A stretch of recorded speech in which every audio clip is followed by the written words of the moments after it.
Hey, Egg Teacher Thoughts here, coming at you with another video. I kind of promised myself when I did the nursery videos for the first time that I was going to show everything in the nursery work. So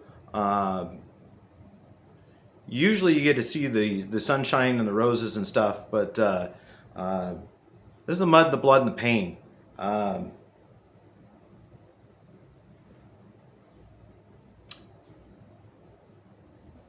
Sucks. Never had a box come in this damaged before. So I'm going to kind of show you the process I'm going to go through. I'm going to let you just go ahead and watch over my shoulder. I'll talk a little bit about it. Plants are kind of my deal, man. So see plant material that came in that has just been absolutely mutilated. It really tears at my soul. Yeah, plants are my love language. And someone stomped all over them, so it's kind of hard. So I'm going to try to recover this tray, and what we've got is Cha-Cha Yellow. So I'm going to take the tray that we have here.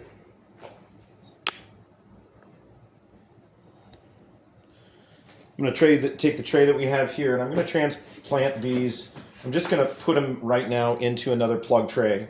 So that I can get just kind of everything triaged. I've got too much to be able to plant everything tonight. It's 5:20. These came in right about 3 o'clock. So it's end of the day for me. I'm probably going to be here for an hour or 2 hours trying to recover as much plant material as I can. The reason I've got to do this and I can't just say, hey, give me a new flat, is all of my plants come in at the same age so that they make perfect baskets. And this has all been set back by weeks. So if I get a replacement flat, it might not come in for 2 or 3 weeks, or even 4 weeks, or I may not get it at all. And everything I have here, I plan to go in the baskets, and it was all necessary stuff. So this 75-80% dead loss is what I'm thinking there may be here. But I am going to go ahead and put them in another flat. And we'll just go from there. So I'll just talk as I'm doing this. So this is Calibracoa,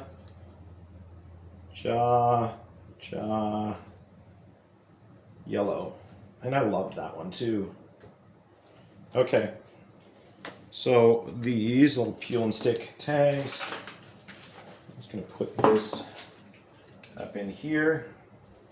And I'm going to just take whatever plugs I can find that are half alive, and we're going to put them in a hole. And these are just smashed.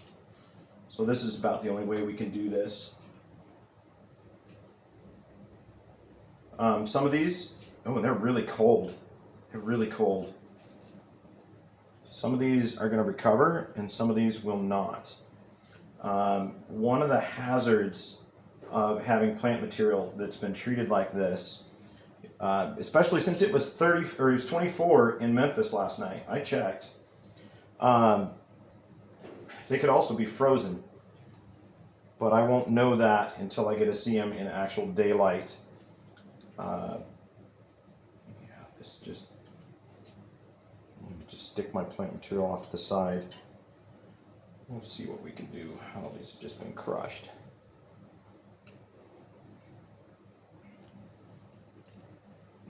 They're on top of one another.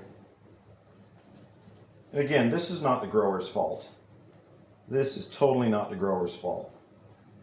I told you in other videos, I grew up down the street from this grower. And I just didn't have a chance this year to drive over and pick up my plant material. So it's 400 miles to where this stuff came from. They're literally like 7-8 miles from where I grew up, where my family's still at.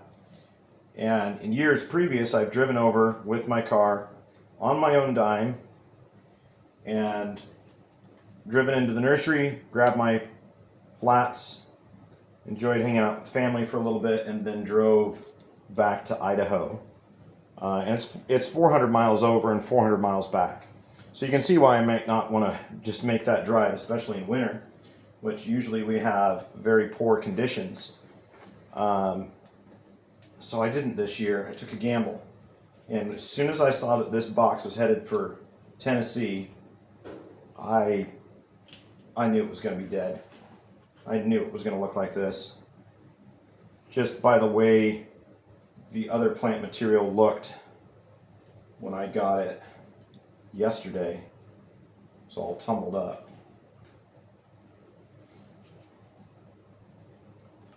Yeah, some of these are like multiple plugs that have been crushed into one.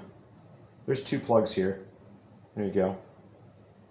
Sorry about the lighting. There's no official lights in the greenhouse, so we'll just have to go with what we've got. But anyway, yeah, I would go and pick them up because this is the risk. You know, normally I risk freezing temperatures. This is not, treatment of my boxes is not what I thought I was going to encounter this year. Look at that. Yeah, there's the Cha-Cha yellow tag. We'll put him there. Let's see if we can get this. My guys. You know, I've kind of seen myself as a magician. Look at that. Look at that. I've kind of seen myself as a magician when it comes to plant material. Last year I pulled off an absolute miracle with our greenhouse. The greenhouse didn't get utilities in time for us to be able to use the utilities, the big greenhouse that we built. So I did a bunch of greenhouse black magic and was able to use solar gain and the insulative properties of the greenhouse to raise a crop in freezing temperatures, and that is an absolute miracle. I mean, I've talked to a couple of nursery people about it, and they don't believe me. They do not believe that I was able to do that. The benefit was I could run the heat up with solar gain, so not gas heat, not electric, just the heat from the sun. I allowed it to get up to, I think one of the highest temperatures I recorded was 122 degrees. And there was black asphalt as the floor of that greenhouse. And so that black asphalt would hold that heat in, and it would keep it above freezing. Now, it wasn't perfect, and I know that it got into at least the 40s in there because, well, not only I had thermometers, but looking at some of the plant material itself was telling me what the temperature had gotten to. Specifically the sweet potato vine. So sweet potato vine, or Ipomia, which is some of the stuff we got yesterday that was just a disaster. That stuff does not like temperatures below 45 degrees. Once you start getting cool like that, it has a cold response where it actually wilts. So it looks like it's all dried out, you know, and is lacking water, but actually what it is a response saying, hey, I am way too cold, you know, don't let me get cold again. So my sweet potato vine did that for a couple of days, and then I did some more sealing of the structure, try to get it more airtight. When I did that, I was able to maintain the temperature better in there, and it had gotten to probably March by about that time. I don't know, you'd have to look back through the videos. I talk all about it. But the temperature got up to the point where it wasn't dipping down as much at night. Oh, this is just a disaster. Talking takes my mind off this a little. I shouldn't be seeing all this salad. This is all just like plant salad.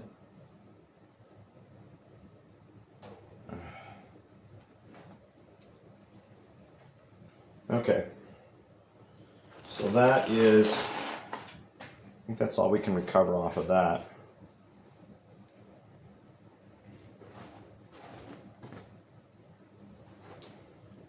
that's what we got to do. So I'm going to go get a moisture humididome, put it over the top of these, try to keep these somewhat alive till tomorrow. And then I'm going to put those in a Ziploc bag. So let me grab that.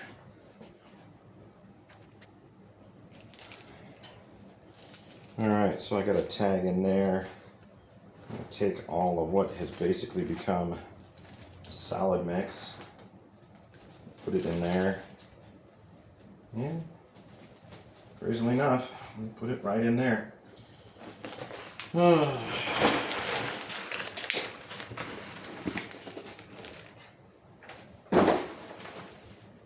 Okay, so what we're going to do is, the other thing is moisture does keep things alive. So we're going to go ahead and water what we've got.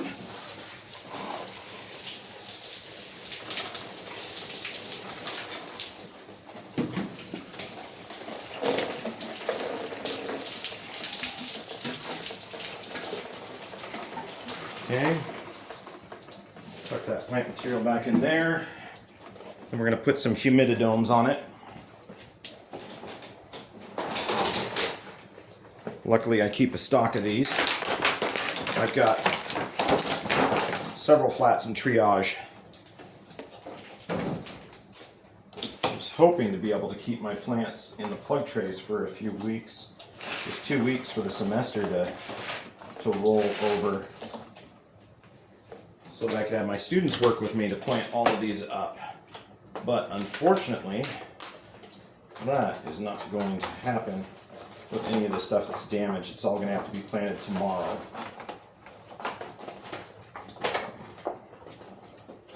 Alright, so there's 2 humididomes on there. That'll do to get it to tomorrow to where we can plant these all up. Anyway, this is the process that I'm going to do. I've got, looks like 3 flats to do this too, or 3 more flats to do that. So this one here and then 2 more down there. And then if I can see any other stragglers, I got to get those tucked away and everything watered. It's not the only dead loss I'm going to have. I have some petunias over here that came in. I think they're blind, and I'll explain a little bit about that maybe in another video. Anyway, hope you're enjoying Ag Teacher Thoughts out.